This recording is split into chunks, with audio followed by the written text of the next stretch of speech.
Hello, welcome to the Deadly Analysis podcast. If you're new to this podcast, we cut open films and let their guts spill on the dock. And tonight, the film that we are going to cut open is Jaws, the classic 1975 Spielberg-directed masterpiece. Now, this film is often discussed as a masterpiece of suspense and horror, but it's not often treated in philosophical terms. And here at the Deadly Analysis podcast, we fish for philosophical themes.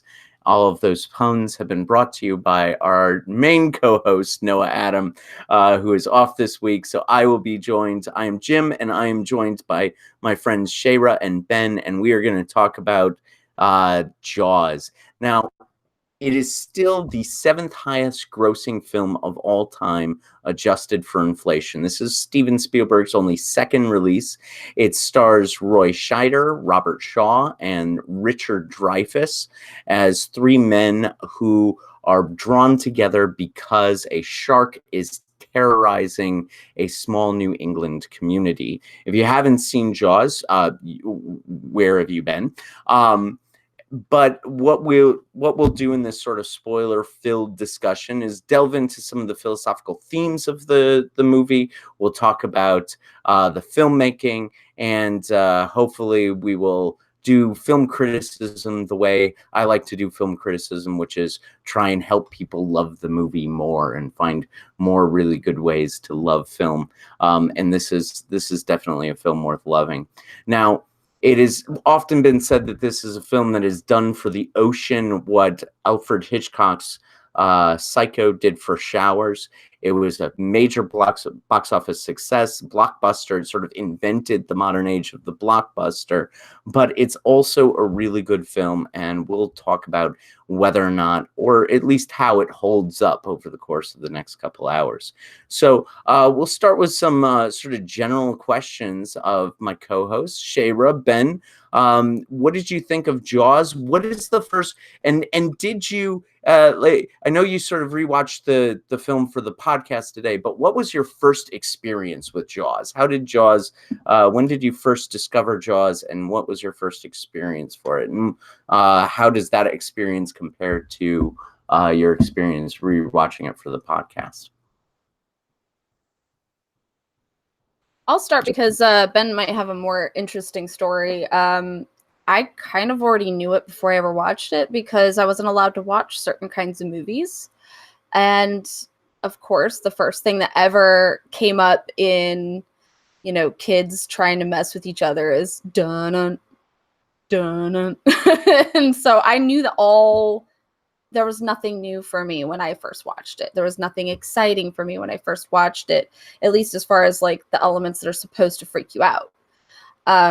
So maybe it didn't really hit me that well when I first watched it. Of course, I've been studying film a lot more, and it was in my 1001 movies to see before you die list. And I watched it again, and I'm just like, whoa. Okay, there are so many elements to this film that have been borrowed and copied in other films. There's so many ways that they really dealt with hardships and made something beautiful out of it. So it took re-looking into it for me to have effects from it. But my best friend growing up, she watched it when she was a little girl, and it horrified the hell out of her. She still to this day will not go into the ocean. I have to hey, let's dip our toes in the water. And she's like, I don't know about that. But I will say this. She watched that film when she was around 6. And then around 8, when she was in Hawaii, they were on this boat thing where you jump into the water, you hang out in the ocean, you float on some floaties, you hang out with a bunch of other people. And the boat was like, oh, some technical difficulties are happening with the boat. We're going to go fix it really quick and come back. And swimming below the floaties, couple of sharks. She's now just, no, sharks are just a big no-no, and she freaks out about it all the time. So I think that the film really did reawaken some fears in people with something that maybe doesn't actually hurt anybody in the long run. I mean, of course there are shark attacks, but it's not that common.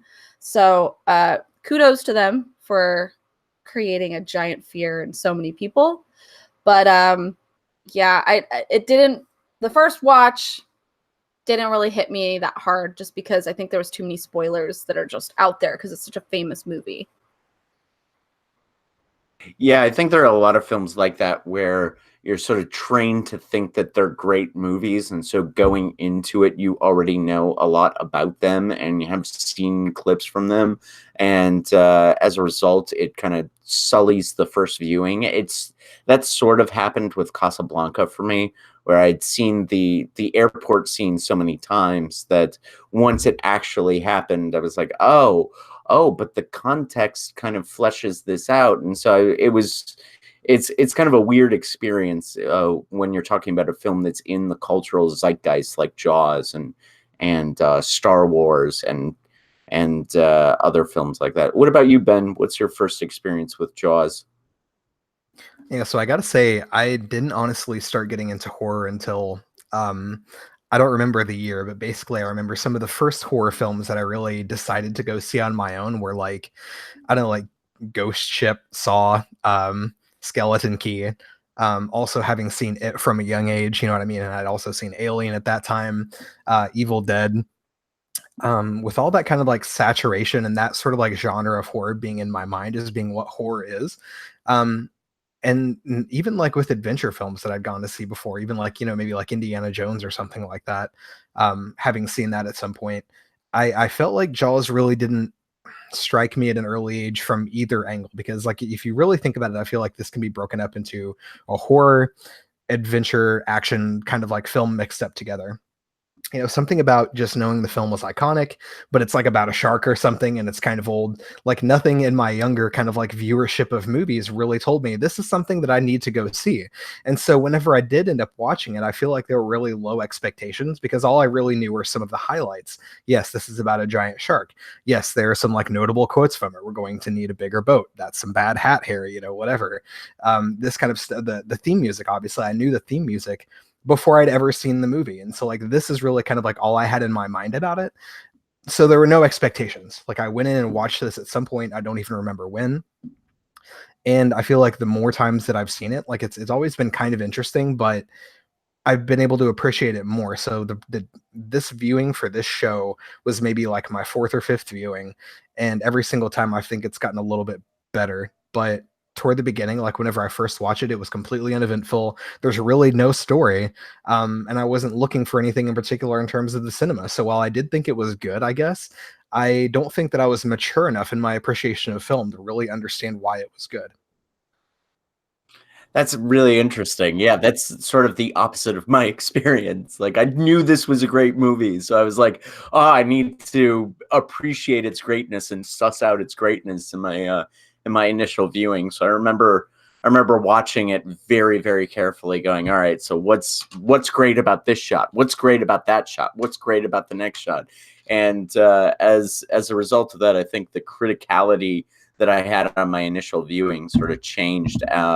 Right, you know, the criticality was much different than it is now. But so let's talk about some of the themes that are going on here, and some of the things that this film is doing, and some of the things that this film is saying. um I I'm wondering, so this is a often critiqued trope of horror movies, that horror movies often exist just as sort of as a stand-in for societal norms, and that they're reinforcing societal norms. And to what extent does the shark in Jaws stand in for like a superego, a regulatory force that reinforces conservative societal norms? One of the pieces of evidence that's often marshaled to support this thesis is that the first death, the first shark kill, is sort of this free love woman who's meets a guy just on a sort of beachside campfire, and then they run off to go skinny dipping, and it's she who gets killed. And so it's almost as though promiscuity is punished in the opening sequence, even though the other victims don't fit this theory. Even though I don't think this theory sort of applies to the whole film, I wonder, to what extent do you guys think that this fits that trope of being a horror movie that supports traditional conservative societal norms. Well, that's really interesting to pull out this particular scene for that, the very beginning shot. Whenever I think about shots like this, I do think about like a standard horror trope that we see, right? I mean, it's very common that nudity in young people and sexual activity in young people is punished. In many slasher films, many classic slasher films. What's cool about Jaws, though, is that this predates most of that, I think. In fact, it might be the first time that we see some of the techniques used in a lot of these different films. I'm not sure if it's the first film where we see this exact sort of setup where you have kind of like a young couple running off by themselves, and then one of them or both of them getting killed by the big bad. But definitely the way the scene is set up. So you have sort of like the camera underwater, you're sort of taking the perspective of the shark. It's kind of like this POV action where you're like swimming up and you're about to attack her. And we see that this is the exact same kind of thing that we have in Halloween. So it's like young Michael Myers walking up the stairs and you kind of like see through his mask and he goes and he kills his sister. So in a lot of those like classic horror films where we see this kind of like trope played out over and over and over again, maybe I would argue that definitely has more of kind of like this sort of oppressive, maybe even anti-feminist bent. But because this is the first one, I'm not really sure. And because like the rest of the movie doesn't necessarily rest on that premise, it might be somewhat innocent. I'm not sure. Maybe that's just my naivete coming out. But the way I've always taken it is that Bruce, the shark that was named Bruce after Steven Spielberg's lawyer, which I think is freaking hilarious. Bruce, I think, is really just going after anything that's vulnerable. And that was always true up until a certain boat scene. And then I'm like, well, wait, what is his MO? We also know that he's gone after people that try to give out bait. And so I almost have to wonder if Bruce is just a troll, an OG troll. Like, he'll go after the vulnerable, but if someone will put out bait, then he'll go after them too. I don't know. I don't know what exactly was going on in this story, in what Steven Spielberg was putting together. I don't know what they might have just been like, hey, let's make a movie. Let's do something. There might not be any intention behind it. But I did feel like it was a monster preying on vulnerability, young kids on floaties, and people that are in positions where they can't protect themselves. I don't know. Well, that actually, yeah, go ahead, Ben. I was going to say, yeah, like I think whenever we see this in other movies, it's kind of like it feels so contrived that it almost has to be kind of like an affront or like something more, I don't know, politically driven, perhaps. But just because like this is the first time, like it doesn't seem nearly as contrived. Like it's a totally believable situation, and like that's, for me at least, like preying on that point too much as like a director and a writing choice. Like having this scene set up in such a way that it's repeated and you see it over and over and over again in so many movies. I mean, that's when it kind of becomes suspect, I think. But in like this particular film, I mean, no, it doesn't feel contrived at all. It feels like a totally natural thing. There's like a beach party going on. That's totally believable. One of the couples runs off. That seems believable. And they're doing coupley young, whatever things that people do. And it just so happens that that's how you get the lead in for your monster. Now, again, like, maybe that's just my naivete coming out, but it doesn't feel nearly as contrived as the way that it seems in most other movies. Yeah, why did she swim off that far? That was the most annoying part. Like, I don't care about her being naked. She swam way far away all by herself at night. What the hell? I don't care if you're the greatest swimmer ever. You've been hanging out by a campfire drinking. You have a drunk dude following you. You're going to swim that far out? Like, I don't know. I'm sure some people do that, but I feel like the mom in me is just like, what are you thinking? Well, that's common. It's common that we do that with horror movies, right? Like, we don't want the person to walk up the stairs. Like, I was in a theater once, and I forget what movie it was. It was a bad horror movie. I can't remember, but it was a crowded theater, and somebody started walking down the stairs, and somebody in the audience says, "Dumb bitch, didn't she hear the music?" And that's common for us in the audience of horror movies. Like, why are you swimming out that far? Why are you making really stupid decisions? But I mean, I think what you guys are talking about is something that it's more. I kind of agree with you in the sense that I don't think that this was an intentional aspect of the filmmaking. I don't think that they were intentionally trying to reinforce conservative mores. But at the same time, this is a trope that occurs so often in horror films. And Ben, you are right that Halloween came out in 78. This came out in 75.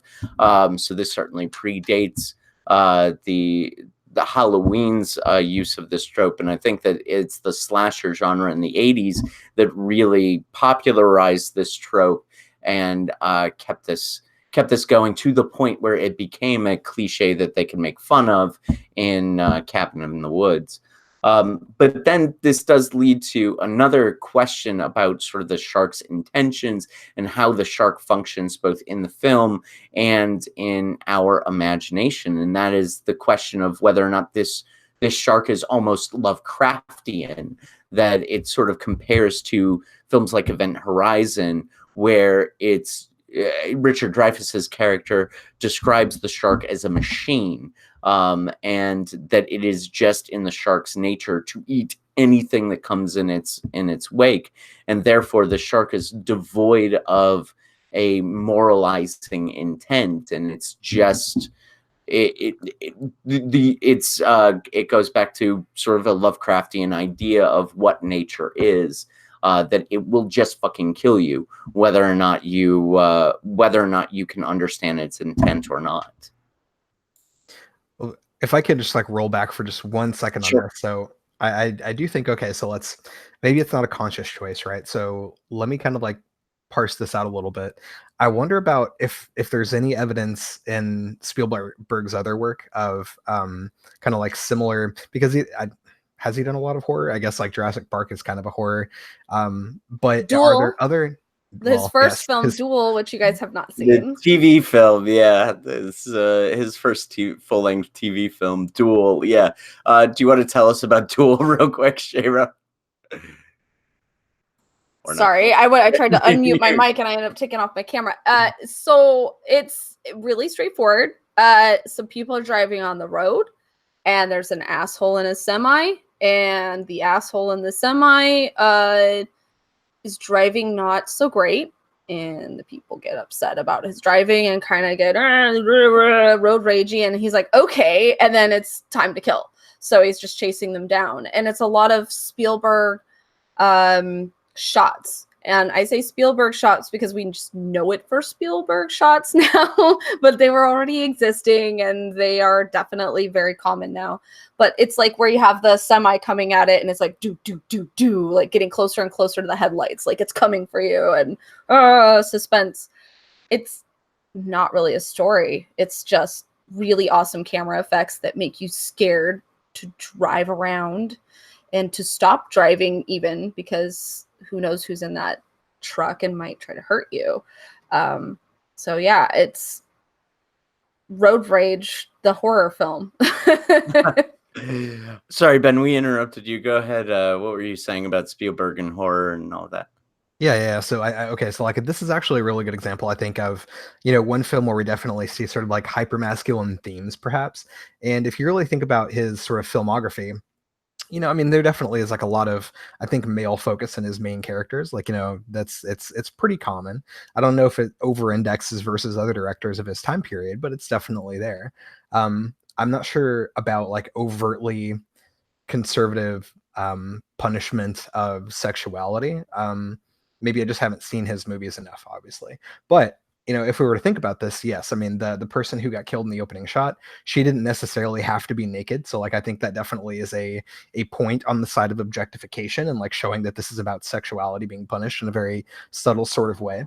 But I also think the rest of the film, we can also see sort of a struggle between traditionalism and progressivism, particularly between two of our main characters.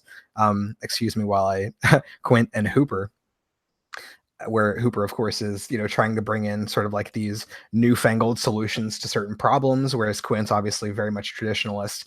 And in the end of the film, spoilers, we see a lot of the progressive shit seems to be what sort of saves the day. And so maybe there is some like undertones of sort of some of this kind of like anti-feminist theme, but I don't necessarily know if it's terribly fundamentalist in its usage of kind of like that sort of like a scene, right? So I mean, maybe there's evidence of both in that particular film.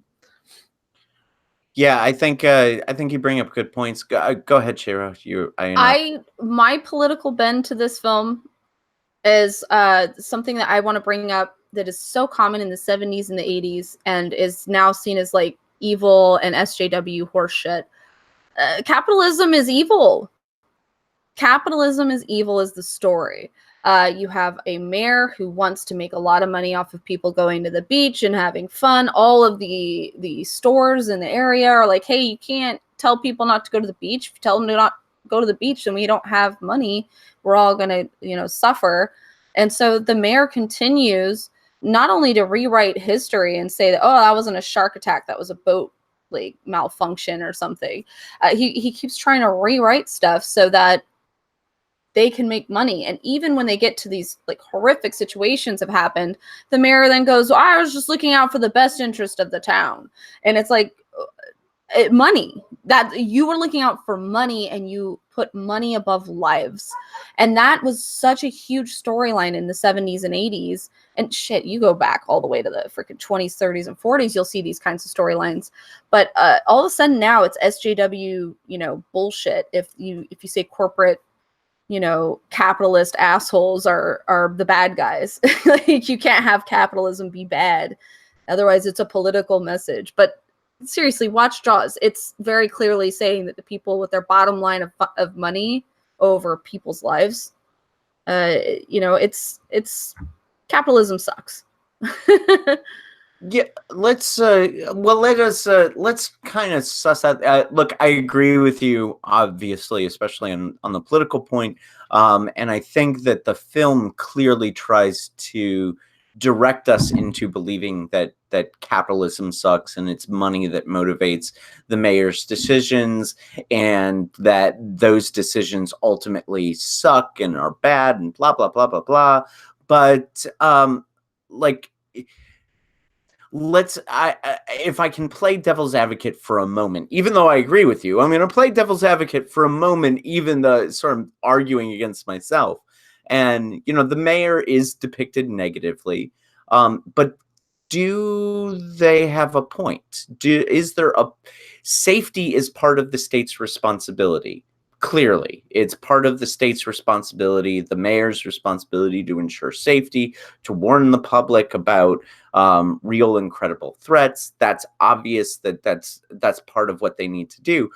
But economics is also part of the state's responsibility, and ensuring the economic well-being of the town is also part of their responsibility. So obviously not the way it's depicted in this film, because in this film he's always sort of shot and he's kind of he's always the mayor's always either in the background, or he's like smoking a cigar, or he's well dressed, or like there's some sort of indication that he is of wealth and a smarmy little son of a bitch. But is it possible to rewrite and reshoot Jaws in such a way that the mayor maybe has a point? He is the closest thing that this film has to a human villain, but is this a villain that we can kind of understand in some ways? Am I the only one who thinks that? Or No. I think that the beauty of this character and how he was written is that it's not necessarily very clear cut that he's doing things in sort of like an evil villainous, way, right? There's dimensionality to his character, and what I'm really thinking of whenever I say this is that he actually has a scene where he gets very serious and he's like, my kids were on that beach too. He's not necessarily just thinking about the money. And like whenever we think about this island, right, it's what kind of like a Martha's Vineyard sort of type thing where it's like primarily their income, even the people who live on the island, comes from tourism. And so I wouldn't necessarily put it in the same class of like big business corporatism, right? I mean, it's literally, yes, this sort of like small town boss hog type, who's like trying to get his extra buck above maybe everyone else a little bit. Obviously, he's got his cigar and like his cheap suit, but ultimately, I think there is the point that, yeah, I mean, the people on the island kind of need that tourism trade or they're going to be on welfare all winter, right? And so maybe his sort of apprehension was, of course, we need to be careful if we're going to, raise the sirens or whatever and send everyone off of this island, right? So I mean, it's like it's not necessarily that he made the perfect choice. I think that he was written so that his earlier choices depict maybe a lack of empathy in some ways, but also, maybe not, right? I mean, it's such a gray area, and that's what I love about this is that it's not easy to answer. I think that there's so much dimensionality to a lot of the characters in this movie that they can't really be placed into those types of really quick, sort of easy categories that we might see from a lesser film. Did you guys know that this actually happened? Yeah. It's in Egypt. Well, go ahead. In 2010, there was an issue with a shark. Now, it wasn't a great white because they don't have that tendency that was portrayed necessarily in this, but it is a white tip, and it got into the places where humans swim area, and people were getting a little bit bit on. And they were like, it's nothing. And then people kept getting bit on, and then they were like, okay, well, we need to figure out what to do about it. And then they killed a shark, and they were like, look, we killed it, and it's safe now. And then it wasn't killed. And it was like the whole Jaws storyline literally happened in 2010 in Egypt. And then they didn't have a glorified ending, though. The shark just swam off and was done being murdery. But the white tips are the ones that tend to gobble on people, but they're not usually in the shallow areas. They're usually in the very deep areas, which is why when they do attack humans, it's when a plane crashes into the water in the middle of nowhere, or a boat starts to sink in the middle of nowhere. That's usually when the white tips get you. But it got into swimming waters, and nom nom noms on the peoples happened. So it's funny because, like, you say that these are real people and they're gray areas, and I'm like, yeah, because that literally freaking happened in Egypt. Like, this exact storyline happened in Egypt. So someone should have shown them Jaws so they would have been able to avoid some of these problems. Maybe. I don't know. Maybe we could have hired someone. Quint's character in Egypt. Go ahead, Ben. Yeah, I mean, you make a great point. It's the realism of this story, I think, that really carries through. And yes, obviously, we can kind of go back to a point and argue about the fact that they're using rubber shark for the scenes in which we actually see a shark. But this was filmed in real locations. I think the only staged set was Quinn's, shop or like shack or whatever it was. Like, everything was real. This was a real town. They were really filming on the Atlantic Ocean in this crazy boat. I mean, and the shark isn't like it's big, but it's not some like crazy megalodon size whatever, right? Where it's so cheap that it's just completely unbelievable. I mean, it's just, it feels so almost like you were talking about earlier, kind of like a Stephen King thing where he's able to, wait, was that pre-recording? I don't know. We were talking about how Stephen King is able to take mundane things and turn them into fantastic horror. And this is sort of what we see here is, I mean, it's so believable. It's so real, right? And I think that's a big part of what makes it so good.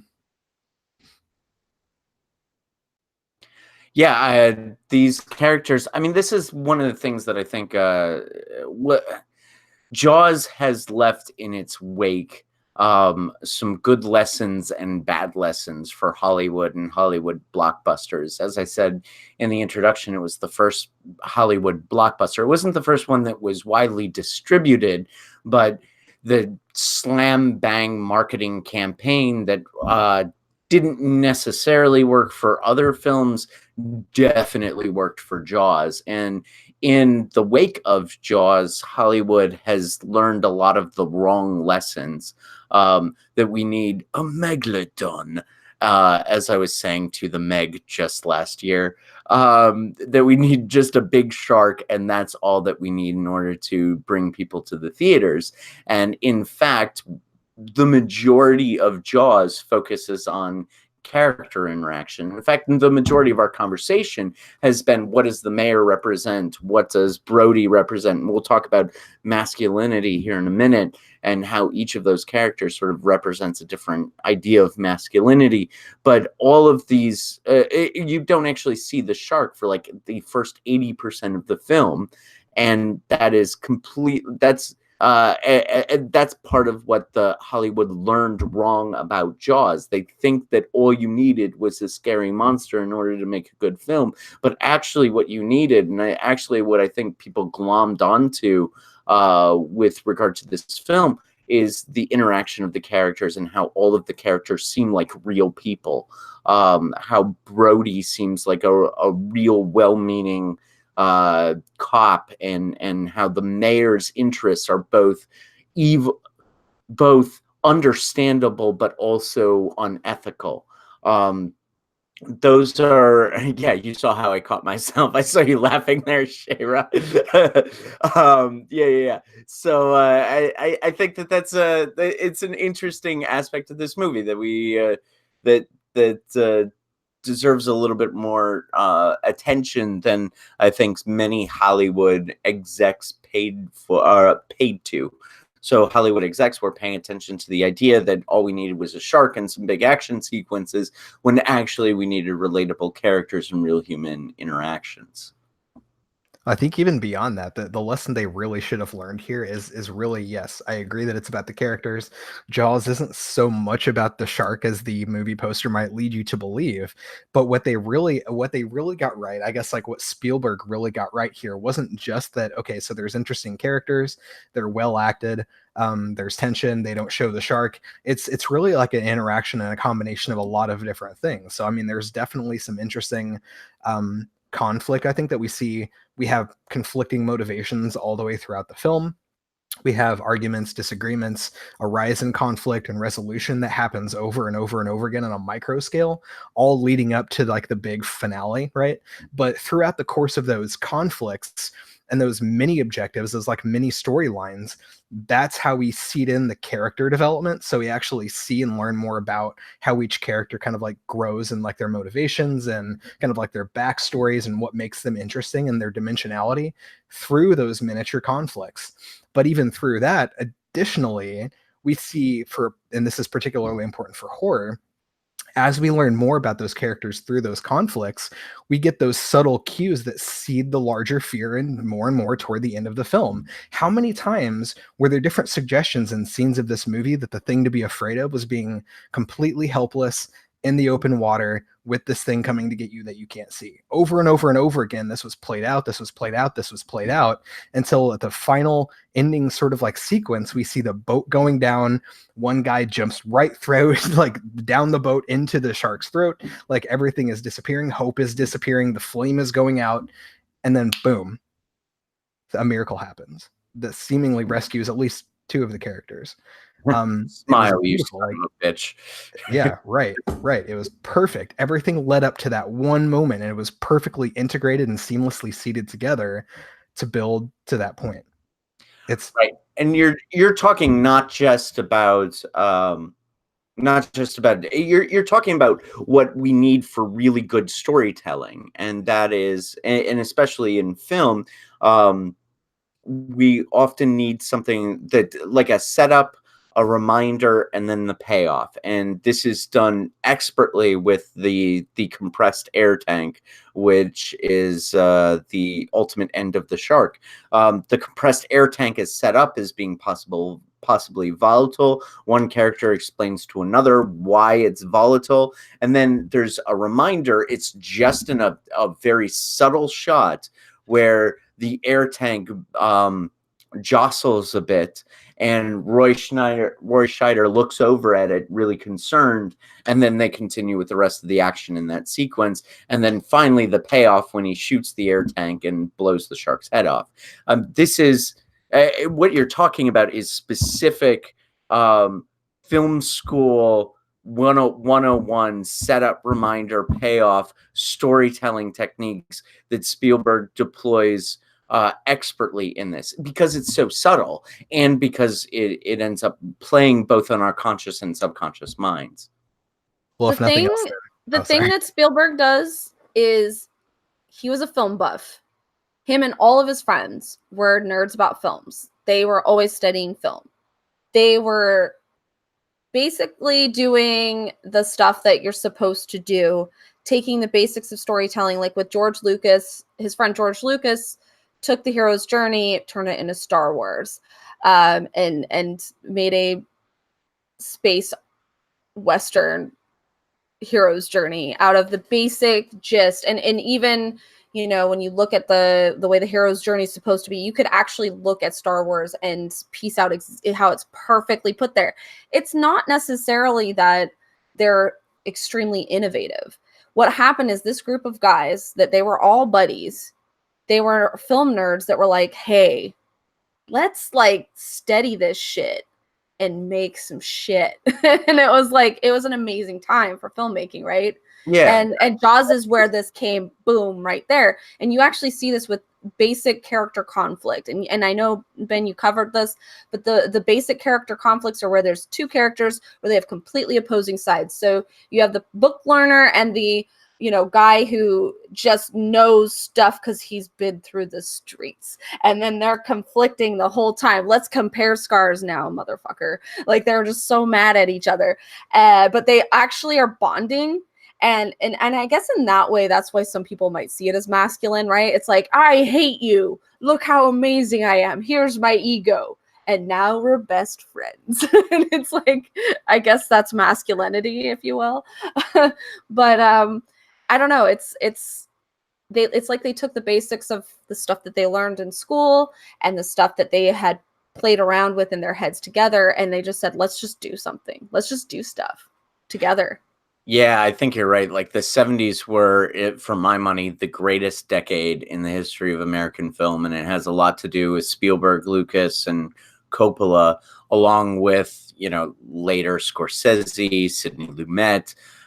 It's when film, in order to compete with television, in the 60s, in order to compete with television, film got R-rated. It started to explore more adult themes. It started to, the film nerds kind of took over, and it raised the quality of movies to the point where actors were like, I'm a film actor. And then over here, we've got the lesser actors who do television.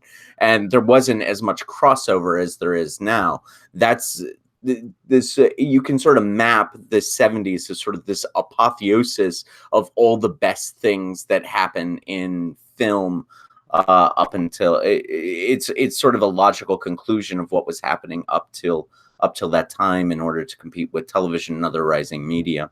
And I will kind of quibble a little bit with you, Shara. Like, I do think it's I do think the Spielbergs and the Lucases and the Coppolas and the film nerds of the 70s were really quite creative, because my definition of creativity is the ability to juxtapose two things that had never been juxtaposed before. So it's not just that they had to come up with some grand original idea. It's that they had to combine two ideas that had never been combined before.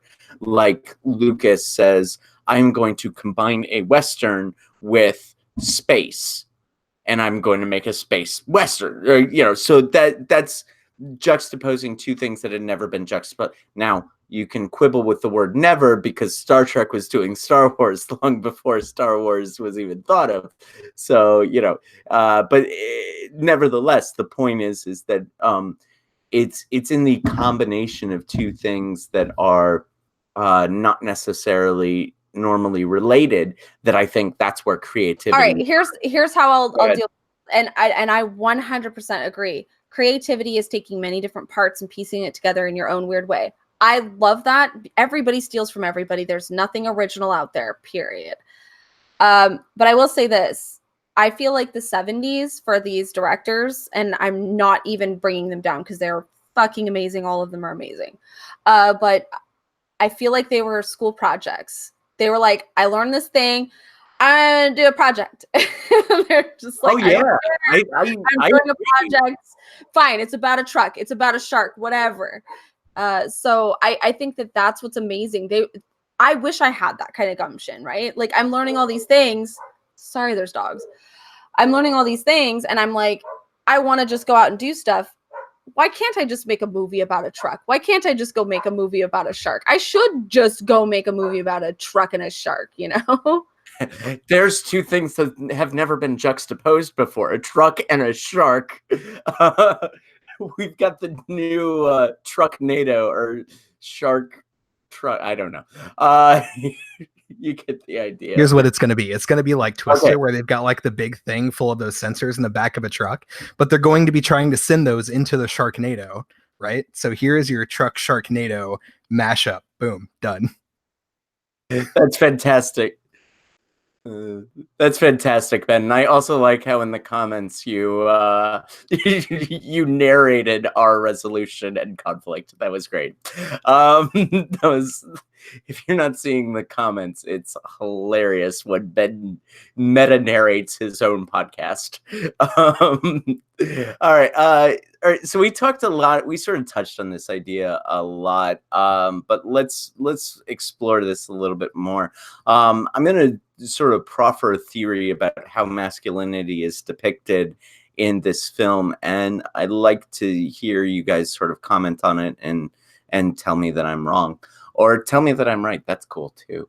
But I find this to be an interesting depiction of masculinity because I think there are three distinct forms of masculinity that are being shown in this film. The first is Brody, who the Roy Scheider character, who represents the heart. He is compassion, he is fatherhood, he is family, he is the protector. He is a lot of the things that you talked about, Shayra, in your horror movie daddies video, where I think he is the protector in a horror film.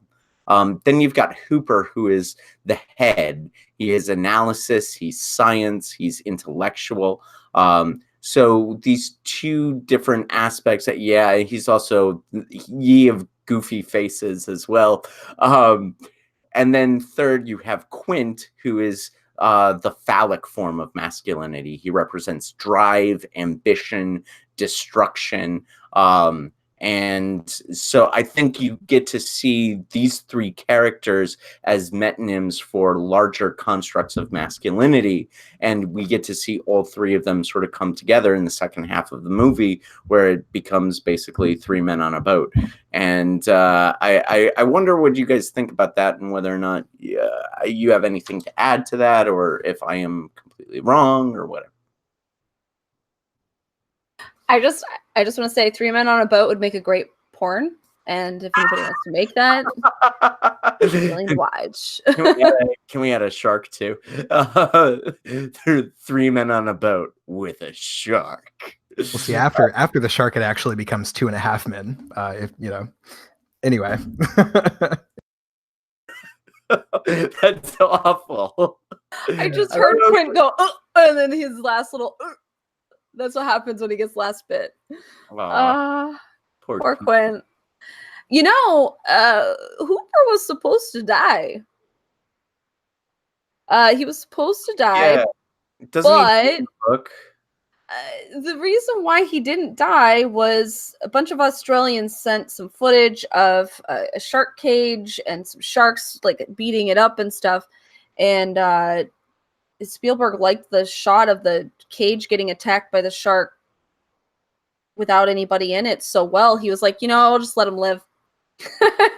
And kept, because he wanted to show that awesome footage that the Australians had filmed. So Yeah, there you go. That's why he's not dead.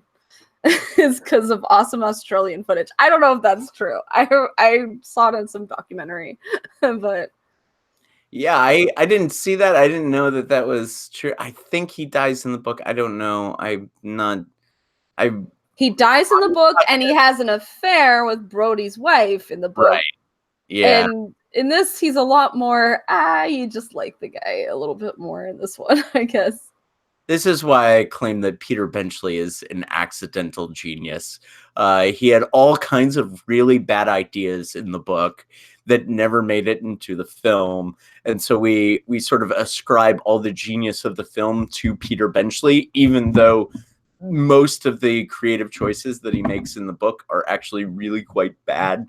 And he imbues the shark with enough moral intelligence. I think the criticisms of the classic horror movie trope of the killer sort of representing conservative values, like Michael, the shark is Michael Myers in Water, as Noah said in the comments earlier. I think that applies more to the book than it does to the film. But anyway, we're sort of getting. Well, any other comments about masculinity, or should we move on for this? No, I think you have a really interesting point here. So, like, I mean, especially with Brody, like, I think it's very, very clear that he's sort of like stereotypically the hero figure. He's quite stoic, but he also seems to be the person that's trying to take on everyone's burden. Not just because he's a police officer, but literally his driving motivation that we see multiple times is that something is going on, people are being hurt, and he can't do anything to help them. And I think that's really kind of like what pushes him forward through his progression, getting over his fear of water or whatever, getting onto the boat in the first place to go hunt this shark. All of it is driven by the fact that he feels like he can't be a protector. Now, I also want to look for the other side of this and see if he depicts anything sort of negative about that. So, like the inversion of the protector kind of like archetype or whatever, and if he becomes sort of like overbearing, controlling. And I really don't see very much evidence of that. Like he genuinely seems to be a very positive figure from maybe that sort of like masculinity standpoint, perhaps. Now, when I think about the other two, yes, like obviously Quinn is supposed to be the sort of like traditionalist, maybe a little bit more, gut, a little bit more phallic, as you were saying. And that seems to be very clearly kind of negative in the way that he conflicts with Hooper, who is sort of, if you take the other side of that, the intelligence, maybe about the egoism, perhaps sort of like the more negative traits of what we see as, maybe like more of a progressive modern day masculinity, right? So like there's a very clear conflict between Hooper and Brody because of their two different sort of traditionalist versus progressive forms of kind of like that dominance. And it's good to see that they sort of like come to a resolution, though. Again, at the end of the movie, we do see one of them dying out, and perhaps that's a little bit symbolic. But yeah, I mean, two of the three masculine figures in this movie seem to have more of a negative bent, I think, where we see the one that sort of like shines above them and becomes quite a bit more positive and isn't really sullied by that is the guy that doesn't show his scars and doesn't try to compete on that level. He just genuinely is concerned about protecting others and trying to do that however he can.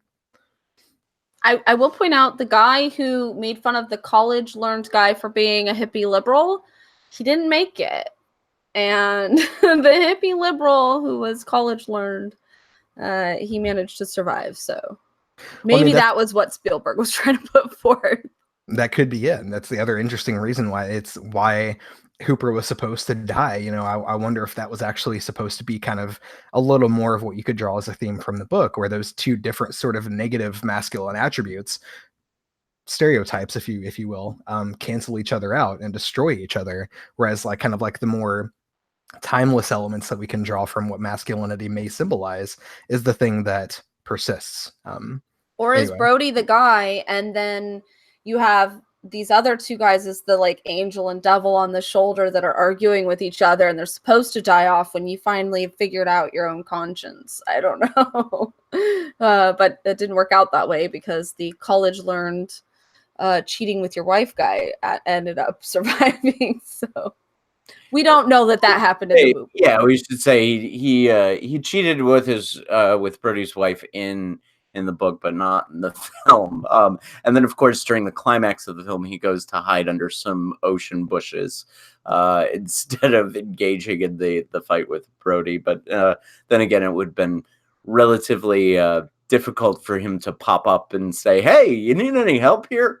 But yeah, Ben, I like what you're saying about the idea of these two, the phallic and the intellectual masculinity, kind of canceling each other out, and it sort of leaves the protector and the heart, as I'm figuring in my sort of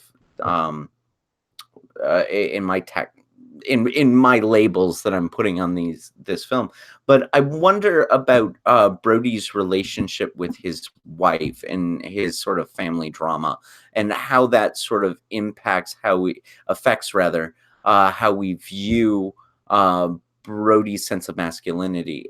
We get a few scenes between he and his wife. The scenes are almost always Brody worrying about his work and his wife sort of serving as a comfort figure, Ellen Brody, serving as a comforting figure in his life.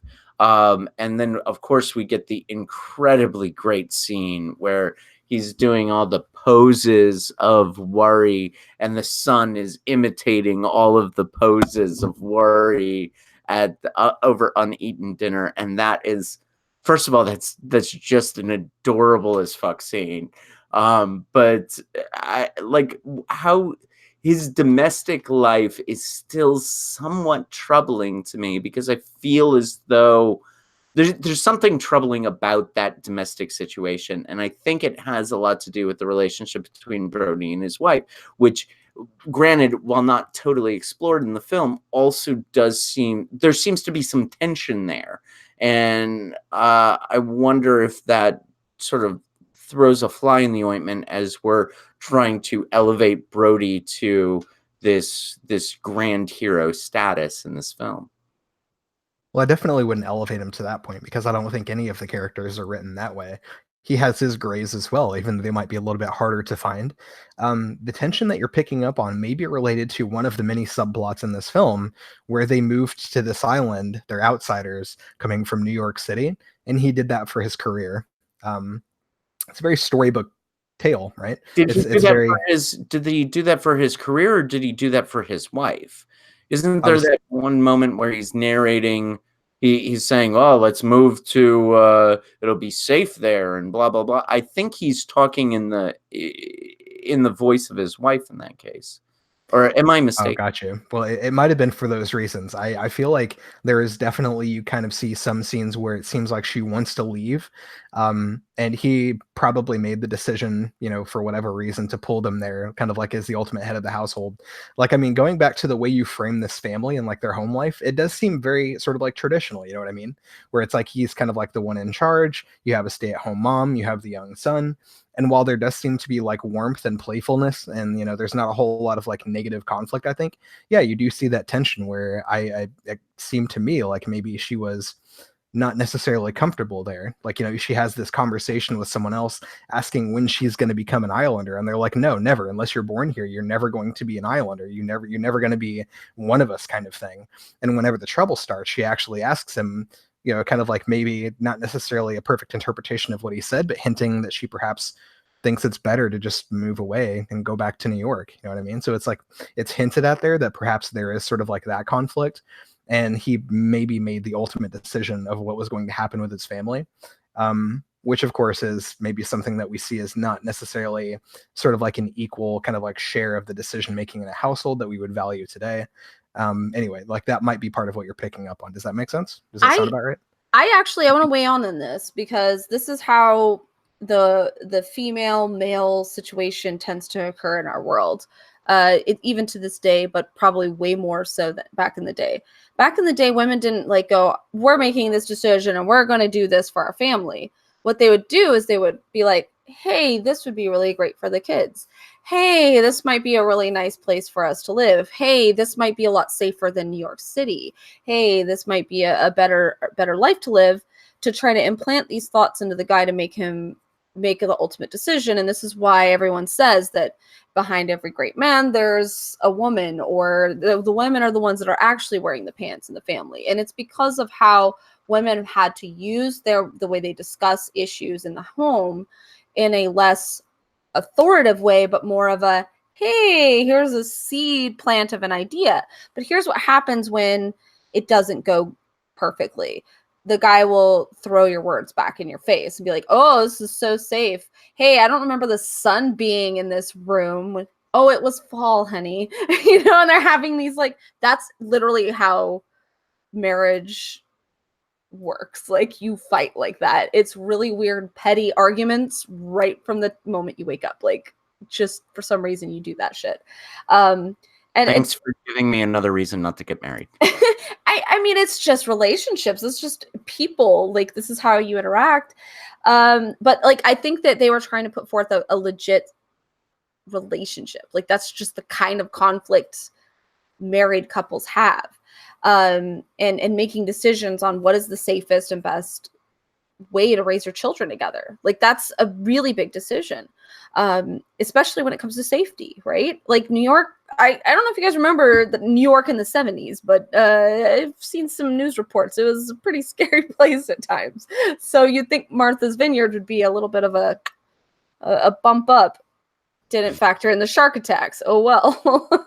Steiner made the French connection, and then he knows all too well about the dangers of New York in the 70s. Right? Yeah, right. Yeah. It is the perfect argument to have, though, right? Like, shouldn't we just go to the place where it's like safe and all the richer people go to vacation? It's a smart place to go. So of course that idea got planted in his mind. He goes, like, let's go there, and then he kind of holds it against her when it didn't work out exactly the way she had painted it in her seed planting. But the thing is no matter what, it was a better place. It was a happier place. Just don't put your kids in the goddamn water. It's super easy. Like, don't get them a boat. Yeah, that's the lesson of Jaws. Don't get in a boat. That's what we get from Jaws. Don't get in a boat. Don't go out to water. Don't take showers, because especially in hotels. Don't go to cabins in woods. Don't live in suburban areas where Michael Myers might live, and don't go out trick-or-treating on Halloween nights. All of the lessons that we learn from horror movies are basically, don't do that, asshole. All right, I have no segue to the next thing, so I'll just ask the question. So last week we talked a lot about animal rights, and we talked a lot about animals and eating animals and all of those things. And in this film we have, let's see if I'm counting correctly, 6 human deaths. But we also have 2 deaths of sharks who were just doing their darndest to have a nice meal.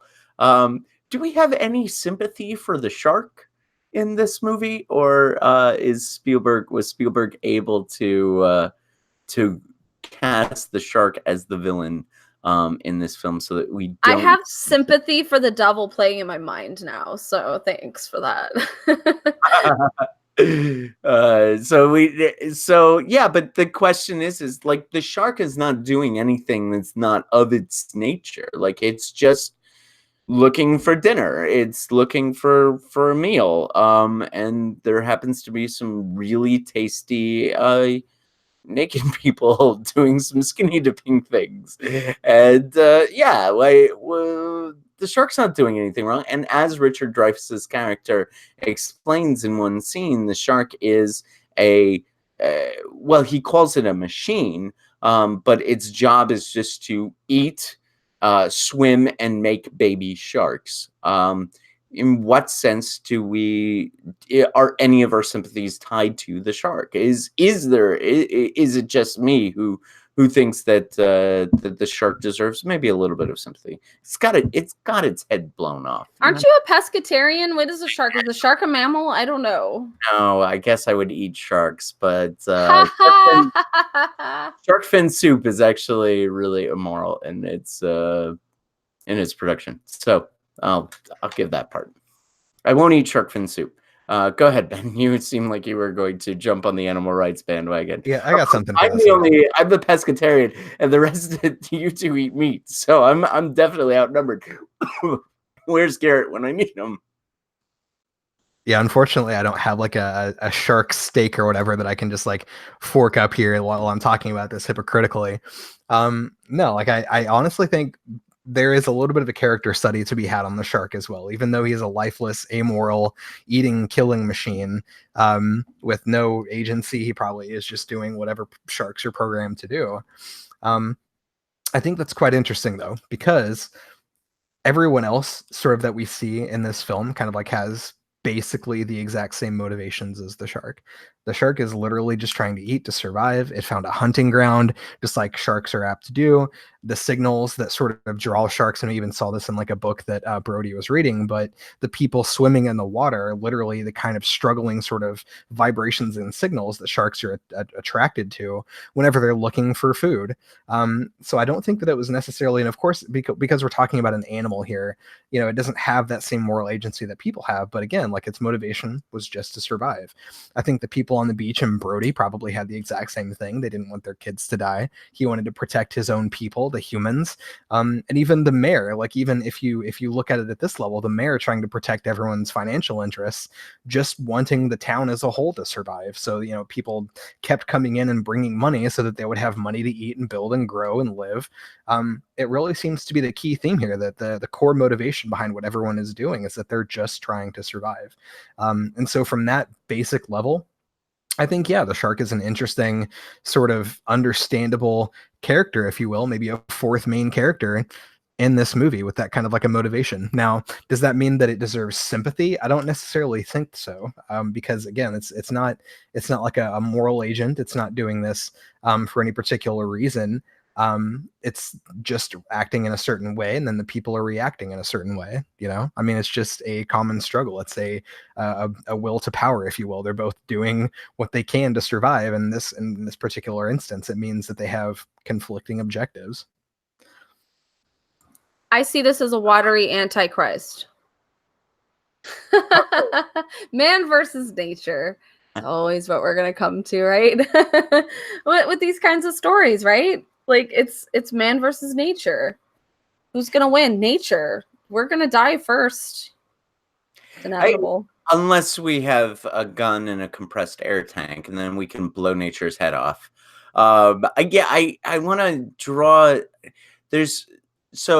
One of the commenters is making a similar point that you're making, Ben. Husker, I don't know.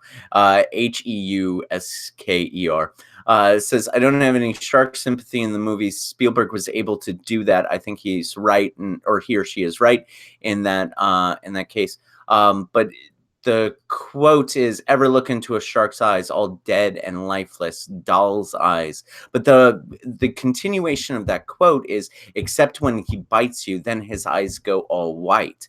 And I don't know what image you had when you heard Quint say that line, but the image that I had was that his eyes were sort of rolling up in ecstasy, as though this was that when he bit you, when he finally or she, I guess we shouldn't gender the shark. When the shark bites you, it's so happy. His name is Bruce. I'm gonna guess it's a guy. I don't know. You're probably right. I mean, the sharks. It was named Bruce because Steven Spielberg's lawyer was named Bruce. So, if Steven Spielberg's lawyer was named Elaine, then we'd have a female shark on our hands too. You could also call it the Great White Turd. That's another thing he called that. So. Oh, yeah. Considering how troubled this production was, we can imagine why Spielberg was making up derogatory names for the shark. But the point is that then the shark is imbued with a sense of emotionality, right? So as soon as he eats, he's he has a feeling, an emotion. Is that something that we can relate with, something that we can something that we can feel as well? And when you bit into that steak last week, Ben, I saw your eyes roll all white in ecstasy as well. So I guess I'm saying that I don't think that it's as clear cut as the film is trying to make it. And I think Spielberg needed to do sort of a shortcut. One of the critiques I would say of Jaws is that it's so heavily relying on some of these tropes that it's heavily relying on these tropes, but it's also creating them. But it's relying so much upon these tropes that they're I don't think it has as much dimensionality as it could if if we're not able to also look at it from, for example, the shark's perspective. Or maybe that's just my animal rights point of view going haywire. You're a pescatarian, though. Yeah, I know.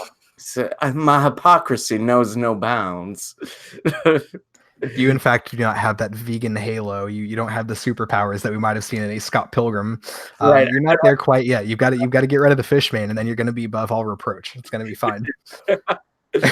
Right. So I want to argue against that a little bit. I do like sort of thinking about the shark as, again, just like a frenzied sort of killing machine with no agency or morality. First of all, like, I mean, I think this movie has plenty of dimensionality. Like, holy shit! Like, every character, every important character is a study, and like they all have backstories and lives and interacting and like growth and like cool stuff about them. And the story itself is multi-layered, and there are multiple small objectives that build up to a big objective. Like, there's so much layering that having one more layer, I don't think would necessarily, I don't know. It's kind of a Zen sort of like stack of stones. It's like, where is that last stone? Where are you going to add that causes the whole thing to topple over, where it's just a little bit too much? And that might be if we had like some Celine Dion music as the shark was blowing up. I mean, that might go a little bit too far. But also, like, going back to the beginning, we never got to this point that you were bringing up about the Lovecraftian stuff. I mean, I don't think it would be antithetical to the goodness and like the horror and the awesome whatever fear in this movie if we were to start giving a personality to this sort of lifeless, mysterious symbol of death. I mean, like, I think that would probably like take away from the movie, actually. I think that's a fair criticism of my point of view. Can I posit this and maybe give you a boost? Please, I like boosts. So let me posit this. Maybe he is just this death machine person, but people can be that way too. Are they any less human than us? I mean, one of the same commenters before, talked about the shark as Shugur from No Country for Old Men, just this kind of killing machine, and even sort of in No Country for Old Men, he acts as sort of this metonym of fate, with a coin flip and all of that. But yeah, I think, Ben, you are convincing me that I am wrong, and I like that.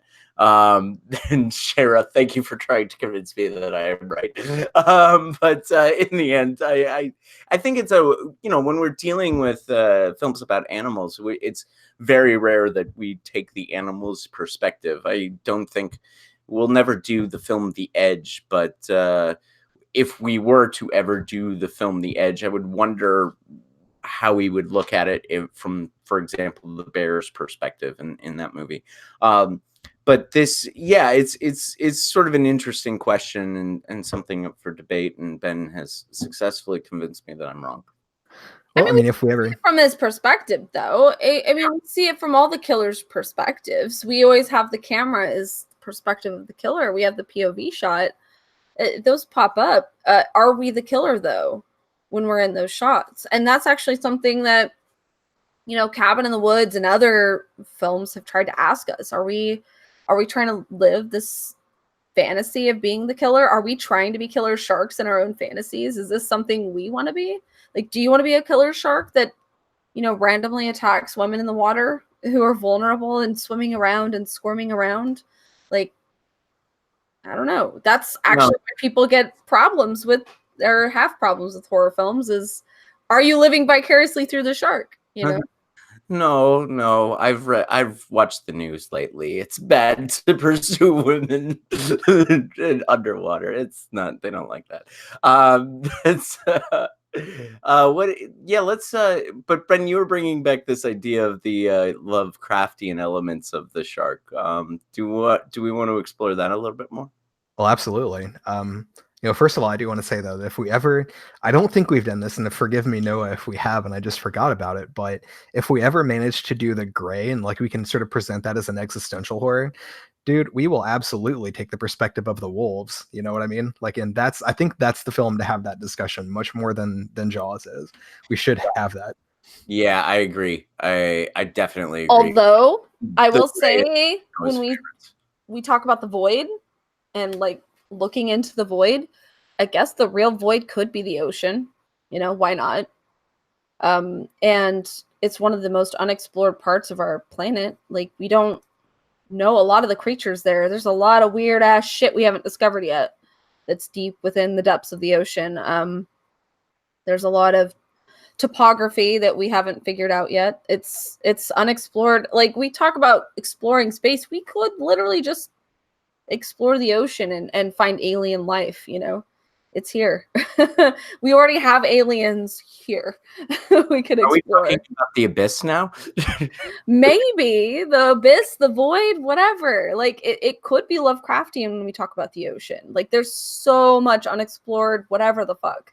Well, that's a great point. I was actually about to bring that up if you didn't. That really serves as a foundation for the Lovecraftian perspective in this movie, because if we think back to the Cthulhu mythos, that's the whole thing, like the great old ones or whatever coming up from the depths, you know what I mean? And it is like it's that for the very reason that you've mentioned, because it's so utterly mysterious. I do think that's a really strong support for that message. However, I would argue against this being Lovecraftian as a whole, because the monster itself is too corporeal, it's too mundane. Ultimately we are just talking about a shark, and while it's masterfully used in terms of the cinematography and barely showing it, symbolizing it through music and through other objects and perspectives and all this kind of stuff, I don't think it's necessarily Lovecraftian. I would describe it more as like Hitchcockian. I think that would probably be a little. Can I argue that? Yeah. The shark, because of its doll-like eyes, as Husker said, it may just be one of the chosen ones trying to get us into the actual Lovecraftian creatures below. That maybe they're like the cult leaders trying to bring us down into, I don't know. I'm maybe looking way too much into this. Maybe the shark's trying to bring us down to their levels, I don't know. I just like that Noah put in there that the ocean equals the unknown, equals abyss, equals wet Lovecraft. And I feel like we need to argue so this is a thing. Right. Yeah. I think that's a new Deadly Analysis t-shirt. Uncovering wet Lovecraft. Or making Lovecraft wet. That would be sound off in the comments below. Would you buy that shirt? No, I don't actually think you should. Anyway, yeah, I guess when I thought about the idea of this being Lovecraftian, I was thinking a lot about how Lovecraft is often about the indifference of the things that want to kill you. That the things that want to kill you it's just their nature to murder, and that it's not necessarily driven out of any specific intent, or it's not driven out of any specific desire. It's just the nature of the thing to kill you. And I think that relates to how the shark is depicted in this film. It's as though the shark, it's even described as a doll. It's described as a machine. It's described in non-human, animal terms, is as though it's as though it sort of lacks any sort of moral agency, as you were the point you were making earlier, Ben, when you were shooting down my animal rights point. Effectively and wisely, probably shooting down the animal rights point.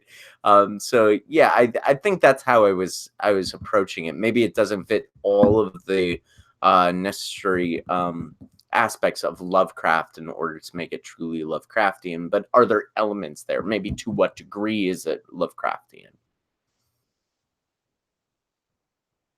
or not?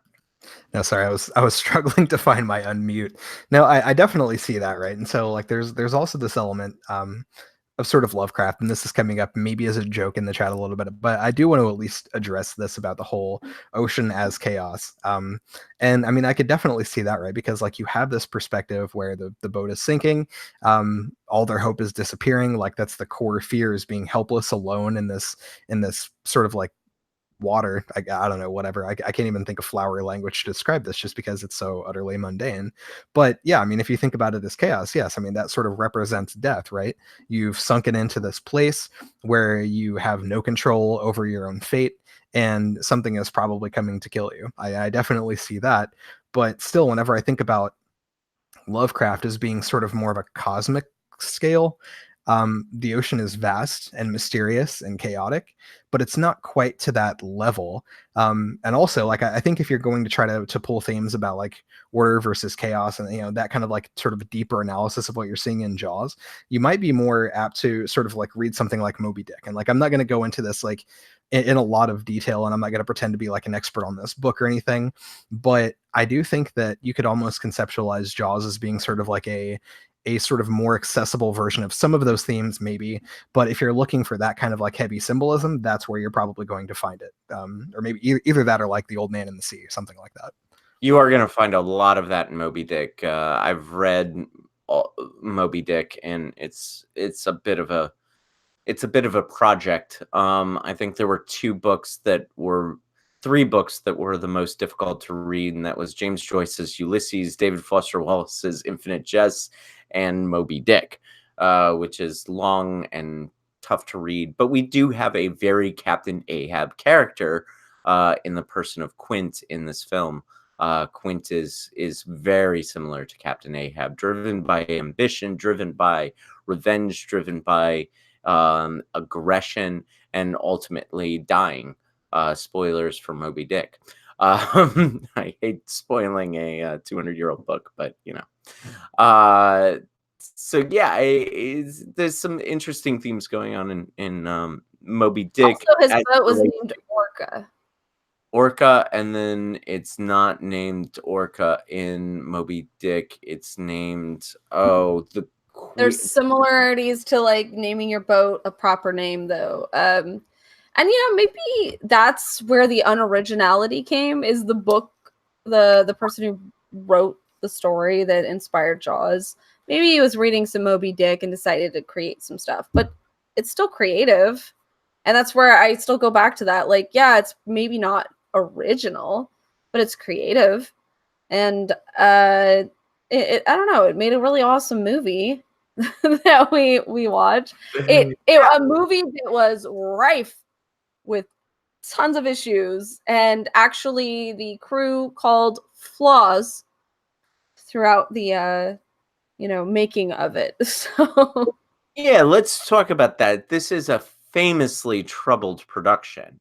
So Bruce, as he was named after the shark, didn't work and looked absolutely ridiculous.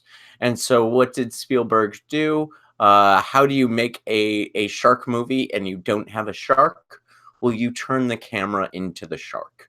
And as a result of that, that's the reason why we don't see the shark for most of the movie, because he wanted to show it as sparingly as possible and basically turn the camera into the shark. It's how limitations allowed for creativity, and Spielberg was later quoted as saying if he had all the CGI technology of today, he might have actually made a worse movie than Jaws.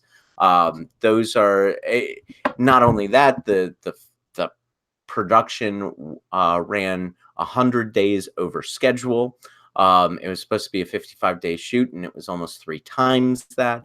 It was all shot on open water, and there was all the problems associated with open water shoots. And they were reworking the script. It originally was written by Peter Benchley, who authored the novel, but the co-writer, Carl Gottlieb, was working on the script almost always, often the night before they were to shoot specific scenes. And it's Carl Gottlieb who infused the film with a great deal of the humor that we see in it. This is it's an incredibly troubled production, and it speaks to Spielberg's talent as a director and as a problem solver that he was able to craft such a great movie out of all of the limitations that he was offered. Yeah, the budget even tripled. It tripled, and that's usually a death sentence for most people. So the fact that he managed to squirm his way out of this and make such a huge blockbuster film is, they were also supposed to make the film come out around Christmas time, which is when all the big movies are supposed to come out. And summertime was when all the shit comes out. You're not supposed to have your films come out during the summer. And he put it out during the summer. Perfect timing, though, because it fit with a summery kind of theme. And maybe that actually worked in their favor, that the production lasted that long, because if they would not have come out in the summer, it wouldn't have that great theme of the summer and the scare of the summer, and people who are beachgoers are like going to watch this film and then go back to the beach. In fact, Martha's Vineyard tripled their vacationers to their fucking beach from this film, which, you know, it's funny because in the film you have the mayor looking at this billboard. He's like, we can't be the shark place. And it's like, actually, that brought people to you. It actually increased your numbers. That actually increased the bottom line, bro. But yeah, it's funny to me how some of the mess ups actually worked in their favor. So yeah, it's almost as though the production was snake bit, and then that turned into a good thing. And it invented the summer blockbuster. You talk about how the film wasn't supposed to come out during the summer and then had to because of delays in production, delays in timing. Well, you're right. It came out during the summer, and then it invented summer movie season. This is why we have a lot of the big CGI spectacle films come out during the summer, as I was telling the Meg just last year.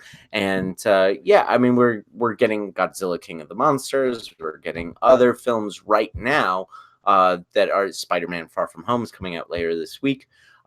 These are all big, heavily spectacled films, and that's because Jaws invented the summer movie season, invented the idea of going to the movies during the summer and seeing kind of more commercialized rather than artistic Oscar contending fare. You know, like I really think there is something to the fact that sometimes these like troubled limited productions, they really are sort of like a hotbed, I think, for like interesting techniques and development and sort of like innovation in filmmaking. And this is just from like my short sort of look into actually the world of short film and how sort of like new filmmakers come onto the scene. You know, obviously with sort of some of these shorter films, you don't have nearly the budget that you would, you know, some of these like more well-known directors. Obviously they have massive budgets, massive productions. And so, I mean, it's really easy to do things a certain way, but when you have all those resources available to you, I don't think you really you're not trying to think outside the box, right? The only way that you're really going to have that is sort of like this necessity, right? Forcing you to sort of think around the problems that you have and come up with these interesting techniques and cinematography. So I 100% agree that if everything had gone exactly the way it was supposed to on this set, yeah, I mean, it probably would have turned out shitty. Like all the subsequent Jaws movies that we've seen, all the subsequent shark movies that we've seen have been utter garbage because they show a big giant shark, and like that's the focal point of the movie, and it sucks. It absolutely sucks. Absolutely sucks. except for Sharknado, that was amazing. For fuck's sake. No, it's not amazing. Amazingly bad. Not even in like the way that The Room is amazingly bad. It's just really, really bad. But like I do kind of wonder though, so like you see sort of elements of this, and whenever you think about that opening sequence where you're not showing a shark, the camera is the shark. So yes, obviously we just talked about this a little bit earlier, where maybe Halloween, you know, maybe like John Carpenter or whatever, he might have borrowed from some of those those techniques. But also I kind of wonder if that was sort of like the basis for some of Sam Raimi's work in Evil Dead, because like the entire point there is that you don't see the thing that's coming to get Ash. It's the camera. It's always the camera, and that's why that movie is so good. You know what I mean? It's so it's not like, always the camera, and that's actually what makes it extra interesting and why horror can be so fun. So there was actually a really awesome moment. This is where John Landis actually came onto the scene. He built a pier for this scene. He was not a director. He wasn't a known person, but he built a pier. And that pier is where the old people put the food out, and they were like trying to catch the shark, and then the pier like moves out, and then the pier is coming at him. Not always was the shark a camera. At times it was a pier. And I'm just like, and that was because they couldn't use the shark. They had to come up with something creative to replace the shark. And so those moments are so cool because you're like, what? How did you make a pier scary? You made a pier scary. And 3 yellow floating barrels as well. Yeah, I mean you're right there. Go ahead, man. Oh, that's exactly what I was going to say. Yeah, it's like also like later in the movie we have 1 barrel, then 2 barrels, then 3 barrels representing the movement of the shark. And whenever they surface and the music changes, then you sort of like have this implied danger, this implied shark. And yeah, just like that pier scene actually was quite fantastic because you have it sort of moving out and then you see it turn, and that's when sort of like the tension build is because like you see this object turn in the water. It's fantastic. It's absolutely fantastic. Yeah, I wonder if some of the physics of that quite works out because the shark should be ahead of the pier, and therefore I think the shark should probably be eating that guy by the time that pier is able to turn around like that. But suspense was great. Yeah, I mean, I'm quibbling. It still works. It's and the 3 floating barrels as well. This is how Spielberg builds tension and suspense by not showing you things. And even when we're talking about setting up the monster and setting up the shark as the monster, I should say, we get those inserts of that book where the shark is doing all of these incredible things to boats and fishermen, etc., etc. It's setting up the powers of the antagonist of the film, and that's how it builds tension, because later on we get to see the shark doing some of the very same things that we see him doing in the book. And we even get some of these false jump scares where Brody is reading the book and his wife comes in and he sort of jumps up and oh no, it's just his wife. And so it sort of reminds us that this is a horror movie, that this is a suspense film, so that later on we get those same kinds of reactions when we've got actual danger in the film. It's masterful in its building of suspense and tension. Now, I will say this: Steven Spielberg said he had some regrets with some of that, though. In that, so when he had the initial edit and cut of Jaws, he didn't have that head that came out the hole in the boat. When Hooper's down in the exploring and finds the shark tooth, he didn't initially have that, and he added the head. Now, the thing that is interesting about this is from the first viewing, it was when the shark first emerges out, when he's putting the slop out there and the shark emerges out and is like, oh shit. That is when the audience would all spring out of their chairs and be like, holy shit. But an interesting thing he noted is when he added the head, that was when the audience freaked out. And then when the shark came out, there was a less of a reaction. And Spielberg said he learned from that if you show people to be tense about something, now they know not to trust you, and they're going to be on edge a little bit and be like, okay, what are you going to do next, motherfucker? And there's something to be learned from that. And sometimes, like, maybe just keep that one big scare. And a lot of horror people think, oh, that one big scare was huge. Let's put 50 of them in my movie. And it's like, that's not how it works. So there is something to be said about keeping that one big scare to really get the reaction that you want from the audience. And this is something Spielberg was intensely intimate about. He would go to screenings of Jaws and watch audience reactions to see when they would freak out and react. And it's because he cares. He cares you scare. And it's kind of a beautiful thing with his artistry. I think, yeah. I mean, first of all, Steven Spielberg, I know you're watching. I'll go see any movie you make with you if you want to. If you want to judge my reaction, I would be happy to sit next to you and watch movies that you've made forever. But yeah, I think you're right, Shira, that the film needs those. I agree that I think the head is a little much. I think that would have been a better scene if he had just found the tooth and then somehow dropped it. I don't think you need the head, but at the same time, in the latter half of the movie, we get a lot of shark, and I think the film does need to pay off all of that setup. And yeah, it's sort of a master class in how to build suspense and build tension. What's really interesting about this head, though, too, also, I mean, you see this same thing in Indiana Jones a lot. And so, like, I really couldn't help but to compare this movie to Indiana Jones a whole bunch, just not only because of the music. Like, I swear to God, like, some of the music that John Williams wrote for Jaws reminds me of so many scenes in Indiana Jones where you have almost like the exact same sound, but you have instead, like in this movie, you have Hooper like driving the boat, and like, you know, you've passed a period of tension in the movie, but now you're getting back to like this sense of adventure and like, yeah, we're gonna go out here and do it, man. Like, it's gonna be amazing, and you have this like this hopeful, uplifting sort of breakup of that tension before something terrible happens again. But like the music, yeah, exactly what you hear from Indiana Jones. And like, I swear to God, he uses this exact same jump scare all the time, where you have like a skeleton head like pop out or something like that, or like snakes come out from somewhere, or rats, and like you have that sharp music or like that sharp sound, and that serves as that jump scare. Like, this is very clearly the precursor of that for Steven Spielberg, but again, probably one of those lessons that Hollywood shouldn't have learned, because clearly the jump scare has oversaturated horror to the point of disgrace. I would say it's ridiculous how much we use that. Isn't it funny that he was talking about this back then? Like, he was talking about this back then, where he was like, I may have overdone the jump scare. He only did it twice. He's like, oh, 2 is too much. You know, and it's like, wow, you know what? I love you. You're very aware of yourself. Of course, it just got out of control with other people, so whatever.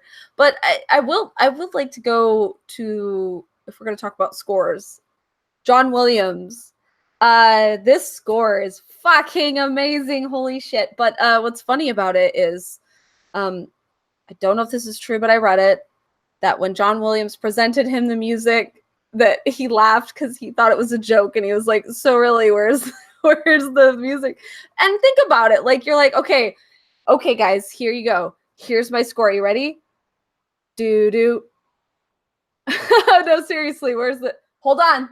Do. Okay, is that do? What the fuck is happening? Like, I just want to see what happened with the presentation of that music.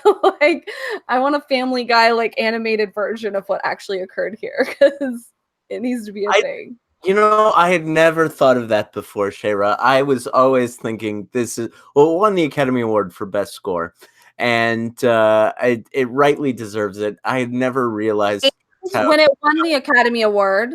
When it won the Academy Award, he was down in the orchestra because he was down there leading the orchestra. They're like, "You won," and he's like, "Okay."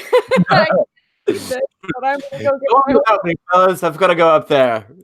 Yeah, that's fantastic. I had never really thought about that. I think you're right that if I were to just listen to that section of the score by itself, I would be like, what the hell is going on here? But I think the score in combination with the images ends up working perfectly. And there's also a lot of, you brought up Indiana Jones, Ben. I think you're there are some fair comparisons there. There are moments of this score that are heroic adventure movie scoring. That it's like, oh yeah, what, like, it's very similar to Indiana Jones. It's this kind of fun adventure music, as well as the dun dun dun. Those horror sections work, but the fun adventure jaunty score also does as well. And in of the same way it does in Indiana Jones. So yeah, John Williams is amazing, obviously. Let's talk about so we've talked about the score, we've talked about, what about the cinematography of this film is absolutely exceptional. And let's kind of break down exactly why it's exceptional. Now, every shot, if you start paying attention to it, if you go rewatch Jaws, pay attention to the depth of field in every shot. And that is, you have characters talking in the foreground, but you also have substantive action going on in the background. You also have these characters being placed at different edges of the frame, and then they switch often. And so that creates I'm trying to create a depth of field in a chair with my hands, and it doesn't work very well. But you get the idea that if you look at every shot of this film, there's a lot going on in the frame. He often frames two characters at either end. I'm going to see if I can get my hands at either ends of my frame, at either ends of the frame. And so you're getting as close as you can to these people, while also maintaining the distance, which increases the tension in the scene. Those are just a few of the incredible things that he's doing just in the people talking shots. It's not just the using the camera as POV, but it's also in the people discussing things. Those shots are also incredibly well choreographed and well constructed.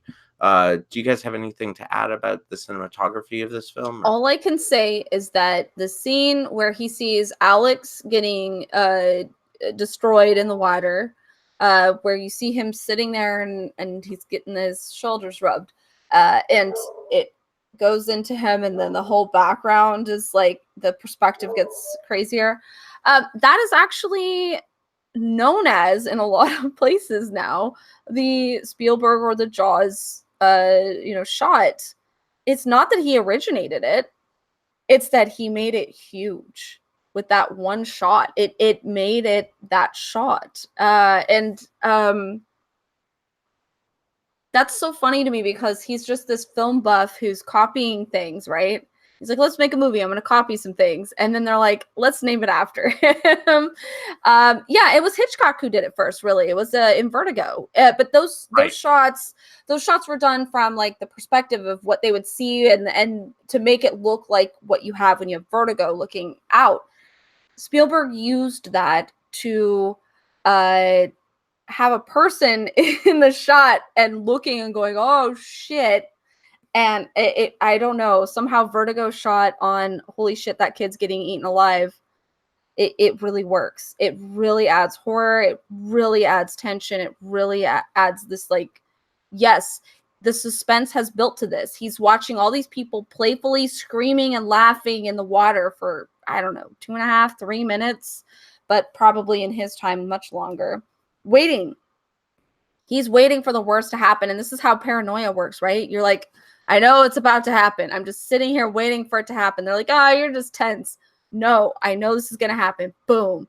That happened. Yeah, well, I think that's actually a really, I'll just talk technically about how that shot has to be done, because it's incredibly difficult. And you have to put the camera on a dolly and then pull the camera back while zooming in. And in order to create that shot, it's incredibly difficult, because you've got to get the speeds just right. So you're pulling the physical camera back, while using the lens of the camera to push in as the camera's going back. And it's really difficult to do. But yeah, go ahead, Ben. I'm sorry I interrupted you. I just wanted to talk technically about how that gets done. You know, you're good. So I just wanted to say in that scene in particular, there are a couple other things too that they do that are really interesting. Um, I obviously this is going to be one of the most tense scenes in the movie because, like Cher, as you mentioned, he's just sitting there, he's sitting there waiting for something terrible to happen, shitting himself. He's looking out. He's trying to see anything in this his field of vision, like any people in distress. He's just waiting for it. He's waiting for it. He's waiting for it. But we don't just see that anxiety in him just looking out, right? So like the entire frame, like whenever you're looking at the beach, looking out at the ocean, looking back at him, it's cramped with tons of people. It feels very claustrophobic. There's a lot going on. Every time you do a shift from the beach to him, you're seeing that transition happen as somebody walks in front of the camera. So like there's this like white transition, but it's because people are getting in his way. There are people coming over to him and like getting in his face. And all of this sort of like happening in this busy shot where people are kind of moving around, and the way they're depicting that is set up to depict a very, very high level of tension and confusion and sort of like a chaotic environment where you're just trying to do your best to find like this one horrible thing that's about to happen. It was very well done. Yeah, I mean, one of Spielberg's trademarks is he's got a lot of shots of people looking at things. If you go back to, I mean, just take a look at Jurassic Park, and you can do a drinking game where how many shots are there where people are looking at things, and it's actually quite you'll be drunk very quickly. And it's the same thing in Jaws. Is it's there's a lot of shots of people looking, and it's able to convey a whole world with just with just a tiny shot, like with just a look. It's actually a thing that Michael Bay does really well. Yes, I did compliment Michael Bay. He also has a lot of shots of people looking at things, and it's or in order to create a grand scale. Spielberg invented it, and Bay is just his ugly stepchild. And Babe bastardized it. Okay. It's, yeah, the cinematography is just amazing in this film. And you know, the film is divided into these two halves. We've got the first half that's on land, and then the second half that's on sea. If you look at the shots, the camera is almost always in low angles on land, making people seem much bigger than they actually are. I don't see how that I can't quite parse how that thematically relates to the film, but it is a thing that I noticed, that we've got a lot of low angle shots on the land. But yeah, Ben, maybe you can help me understand why that might be. You seem to, you're making realization faces or thinking faces, so let me know. Yeah, no. I think whenever you see kind of like those low angled shots, you have people seeming bigger than they actually are. You have them sort of looking down at the perspective of the camera. And I think whenever that's used, it's meant to project dominance. And so, like, I mean, that might be a dominion thing, right? So you have people on land where people are king. But of course, like as you get out to the ocean, that's not so much the case anymore. People look a lot smaller. The scale is much larger. You're in a lot more danger. You're now out of your comfort zone. You're not in control. I like that. I like that. I think that fits. That's good. Um, let's say, yeah.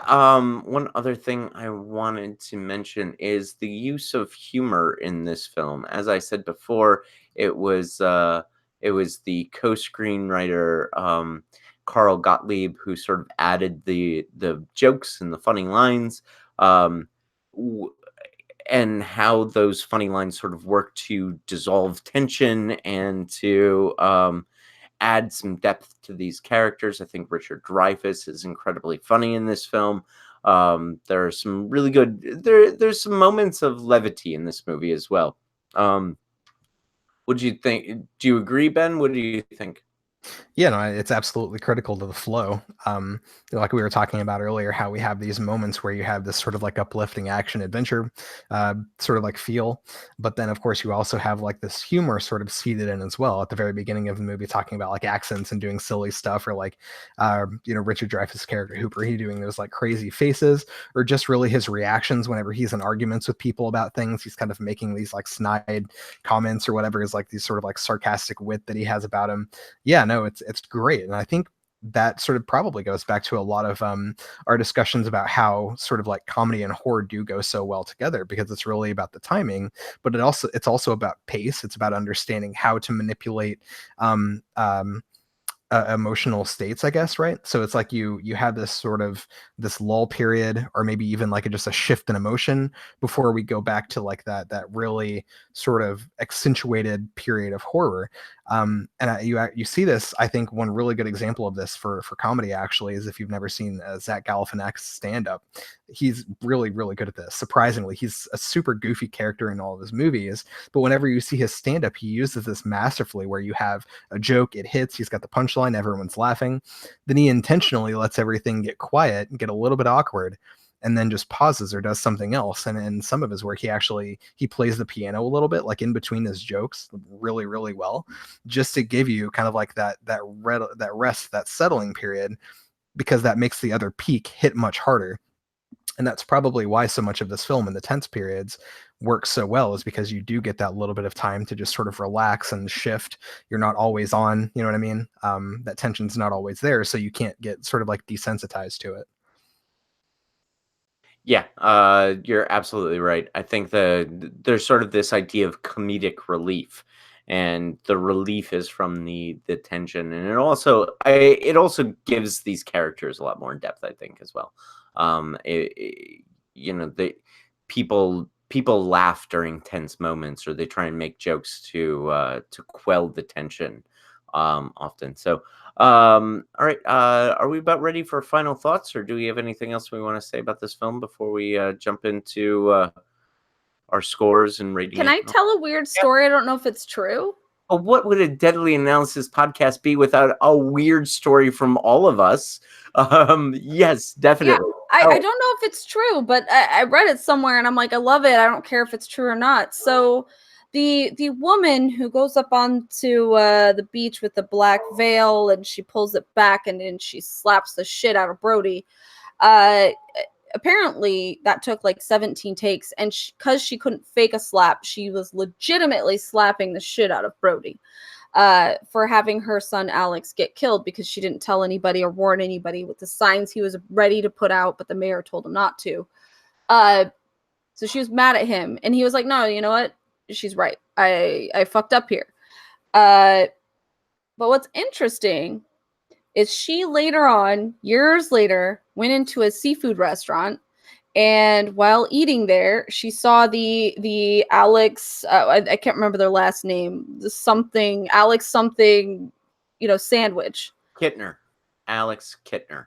Kittner. Okay, so the Alex Kittner sandwich, and she was like, "Oh my god, I played his mom in the movie. That's from Jaws. I played his mom." And then the waiter went, "Oh my god," and ran back and told the chef, who is the kid who played that character. He had become a chef of a seafood restaurant, and a mother and son were finally reunited in a seafood restaurant. I don't know if it's true, but it's a great goddamn story. That's a wonderful story. I hope it's true. I hope it is too. I mean, that's fantastic. So the two actors were reunited years later because of the Alex Kittner sandwich. That's fantastic. Okay, so I guess I'll start. This was a viewer suggestion, so this wasn't any of our films. So there's nobody who sort of chose this for the podcast except for you, the viewer. Thank you for choosing a good movie. This is fantastic. This is one of the best films. I mean, there's a reason that this is considered one of the best films of all time. Now, I think as time has worn on, it's was made in 1975, and here we are in 2019, and so I think that it doesn't have the effect that it had in 1975 audiences. So for me, it's not as effective as it must have been for those who watched the film when it first came out. But that doesn't mean that just means that it tempers my score slightly. It tempers my enjoyment of the film slightly. And it's not the film's fault. It's, in fact, all of the film's imitators' fault. I think some of the horror tropes are things that it invented, and they work even today. And some of them are a little bit tired, as we talked about at the beginning of this podcast. The sort of reinforcement of conservative mores. So overall, but I also want to talk about Roy Scheider, who's a fantastic actor. Robert Shaw is also really good in this film, and of course Richard Dreyfuss. I think the three main performances are absolutely incredible. I think Steven Spielberg is an inventive filmmaker, showed himself to be an inventive filmmaker, and for those reasons, I give this film a 4.5 out of 5 stars. I think it's one of the finest films that we've reviewed on the podcast, and it's almost synonymous with good horror. So let me try that again. Synonymous. I can't do it. I'm talking like Donald Trump trying to say. Synonymous. You didn't do it all that well either, Sarah. All right. I have to slur it so I can slow it down. I don't know. Yeah, I did it. All right, great. We'll stop talking now. Just call it cinnamon. Synonymous. All right, what did you? I'll throw it on to Sarah. Do you want to jump in? Yeah. So this is the ultimate fish out of water tale, and I know that sounds ridiculous, but it really is. It's a shark in a place where it's not supposed to be. Brody is in a place he's not supposed to be. He's not an islander. It is the ultimate fish out of water tale. And there are horror elements that really work with this and were created from this, but it really is more of an adventure, I do think. And I think that's where it's hard for me. Although I do know there are horror elements, it's hard for me to label it horror now. I know that's stupid though, because it's definitely horror, but it's like, I don't know. It doesn't scare me. But the techniques are amazing. The music is amazing. The every aspect of it is so fucking awesome. So it's so hard. I'm probably gonna give it the same rating as Jim, honestly. But I will try to throw this out there. Classic stuff is just so good. And one of the things that Noah wanted to do with this show was he wanted to show that there's really good stuff that's coming out nowadays that we need to be paying attention to. And maybe we've over-oomphed the old classics to a place where they're not meant to be. But there is something to say about looking at the classics from the perspective of when it was made, and looking at the context of the film to weigh it. And it fits so well in 1975. Maybe it doesn't work as great now, but the techniques and the music and naked lady running down the beach and getting shot all over the place in the water. Holy crap, her acting was amazing. Let's just throw that out there. I know she was just the very beginning short little lived actress, but God, that is an amazing scene. And it is just a reflection of what would happen in Scream years later, right? This beautiful girl dies right in the beginning. So it's really hard for me. I'm like, it's old and there's things that are a little bit old about it, but it's so classic and it invented so many awesome things. And I'm going to go 4.5 out of 5. This is a hard one for me, though. It is a really hard one for me because my initial reaction wasn't that scared of it. So... All right, my turn. Yeah, I agree. This movie is bigly AF. Yeah, I gotta say, yeah. I mean, from a technical perspective, it's probably one of the best things that we've reviewed. I would say. I think that's a fair statement. There's a lot of really interesting things going on here, not only with the score, but cinematography, the writing, the acting. It's all really pretty much A+. I mean, there's not a whole lot wrong with this. If I'm going to deduct any points, really, I mean, it's just the quibble about how much of a horror it really is and how well it speaks to an underlying fear. So like if I'm really picking this apart and looking for the fear in this, I think it's quite obvious, right? Like there's that helplessness perspective. There's like the man versus nature thing. Yeah, I mean, it's definitely there, but I don't think that Spielberg's strength lies in teasing out like a really good sort of sense of fear in his films. I mean, it's kind of like fun and campy fear. Like I mean, if you think about Jurassic Park, yeah, there's these big killing machines like T-Rexes coming to eat you. Oh, it's gonna eat you. But you know what I mean? Yeah. Yeah, and like Jaws is, I think, better than that. It's honestly better than that, and it fits more into the category of horror than Jurassic Park does. Mostly because of the techniques that we've already discussed about how it's not really just about look at this big old shark. It's like, it's hidden. There's the tension building. There's the good, amazing storytelling. All of that is fantastic, but it doesn't really, I don't know. Yeah, it doesn't pull out that sort of existential dread that I would want to see quite well, because I think you can definitely think of the shark in this movie as being definitely a symbol of death. Like, I mean, if you think about it, we've already compared it to Halloween. It kind of has that like lifeless gaze. Obviously, you don't need a mask because it's not a human, but it's the same sort of idea. It's like this sort of mindless, ever moving forward symbol, some embodiment of destruction and death. It's just, it doesn't quite get there. It's a little too much fun. It's a little too campy. It's a little too much fun. And while that does serve to break up the tension and make the tension hit a little bit better, yeah, as a horror, I don't think it works quite as well. So if I were judging this on any other metric, yes, this is going to be one of the greatest ever made. But in our horror rubric, I think I'm going to have to bump it down just a little bit to a 4, because while it is almost entirely flawless from a filmmaking perspective, it doesn't really evoke horror in a like a powerful way that I would want to see in the horror movies that I rank in my 4.5s. And as we all know, my 5, like it definitely can't touch that. But anyway, yeah, it's absolutely fantastic. It's definitely a recommend, and there's really a reason why this is both critically and popularly acclaimed. So if the shark had played chess with Brody, then would you have given it a 5? Ben's only 5 is the seventh seal, so that's why that joke works. Okay, great. Yeah, go ahead. I'm going to say 2. Okay, so this is really difficult, and I'm finding this even harder the more we do these episodes, right? The scoring thing, because every time I give a 4 or a 4.5 or a 3.5, I'm thinking of every other rating that I've given any other film on this show. And so one thing that I want to throw out here, it's an idea that Jim actually came up with, and I'm really looking forward to, is sort of a bracket where we argue for our favorite horror films.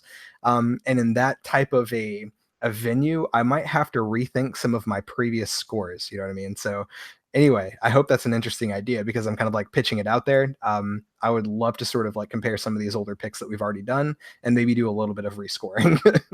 Oh, that's happening. That's happening. We will do the Doug Goat podcast where it's Deadly Analysis, greatest of all time. We'll put all of our films into a bracket and argue the hell out of them. Did our comment section not just fuck us up? Jaws versus Alien. Oh, Alien. Yep. That's probably going to be the end zone, I'm guessing.